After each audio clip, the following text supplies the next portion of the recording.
Do you want a few smart tips for improving Zoom video calls? Everyone seems to be using Zoom these days now that many of us are working virtually to keep our social distance to combat the coronavirus pandemic. I know I'm using Zoom in ways I never thought I would, including organizing a virtual media tour for a client. With that in mind, today I want to offer you some quick, practical tips you can use to improve Zoom. Stick around until the end as I share a couple of really cool tips that are guaranteed to help make you look better on your video calls. So join us today for StorySMART tips for improving Zoom video calls.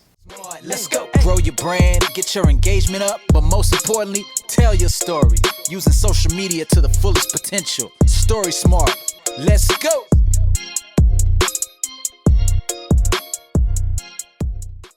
Welcome to StorySMART, the channel devoted to teaching you do-it-yourself video storytelling to grow your brand and build your brand community. I'm Ron Waterman. I'm guessing that you're just like me. Your world has changed dramatically in the last few weeks thanks to the coronavirus global pandemic. Everyone in St. Louis is under an order from our local government to stay home. My wife is working from the dining room. I'm working from our sunroom, where I have my office, and my 9-year-old son, Charlie, is in the basement where he'll soon be taking classes on his school district issued Chromebook when he isn't playing Fortnite with his friends or playing with our Schnauzer puppy Story. So if you're like me, you're working virtually but trying to stay connected. We're all using Zoom in my house. Even my son Charlie is doing daily Zoom calls with his friends. My wife is using Zoom for work. I've even rescheduled some of my coffee shop meetings to Zoom calls. Anyway, let's jump right to it with some practical tips to improve your Zoom video calls. First and foremost, use the best internet connection you can. In general, wired connections are better than wireless connections. If you're wireless, then Wi-Fi connections are better than cellular connections. And be sure to pick a spot in the house where the signal is strongest. Second, mute your microphone when you're not speaking. When your microphone is on, Zoom will devote part of your internet connection to an audio stream for you, even if you're not speaking. So if you mute your microphone when you don't need it, you will allow Zoom to use your internet connection more effectively. Third, stop your webcam video when you don't need it. Also, disable HD webcam video. Sending high-definition webcam video requires more bandwidth than sending non-HD. Disabling HD video will help free up more of your internet connection for parts of your Zoom meeting. Fourth, close other unneeded applications on your computer. Zoom meetings can demand a significant amount of memory and processing power from your computer. Closing the other applications, ones that you don't need during the session, will help Zoom run better. Fifth, and related to number 4, avoid other activities that will steal bandwidth. Don't start other bandwidth-intensive activities just before or during a Zoom meeting. That means other activities on other devices that might suck your internet connection. Now, here are a few practical tips for looking your best on video. Know where your camera is located and look directly in the lens. Yeah, that's right. In my case, I have a MacBook Pro, so my camera is right on the top of my screen. So I can look directly in, and there's literally a green light that's on. And it tells me exactly where that lens is. So that way I can look directly in the lens. You'll see that I have 3 monitors set up in my office. It might seem like overkill, but it gives me a chance to spread out my desktop, which when I'm editing video or doing anything creative is extremely helpful. I'll be 53 next month, and while I think I have pretty good eyesight for my age, the bigger screens really help. All that said, when I'm on a call, I have to be very intentional about looking directly into my laptop screen and not looking at one of my big monitors, which I'm inclined to do because they're so big and so attractive. Another practical tip I found helpful is to stand up and to have your monitor camera positioned in the best possible way to get a good image. Sometimes I've taken the time to put books underneath my laptop to help elevate the camera so it isn't looking right up my nose. In the past, I've also cheated a bit and improved the lighting when I'm not satisfied with the image quality that I'm seeing on the preview. I would suggest that you do the same. Turn on all the lights in the room that you're in. You might also add a simple light that illuminates your face. I always make sure to turn on the overhead light in my office.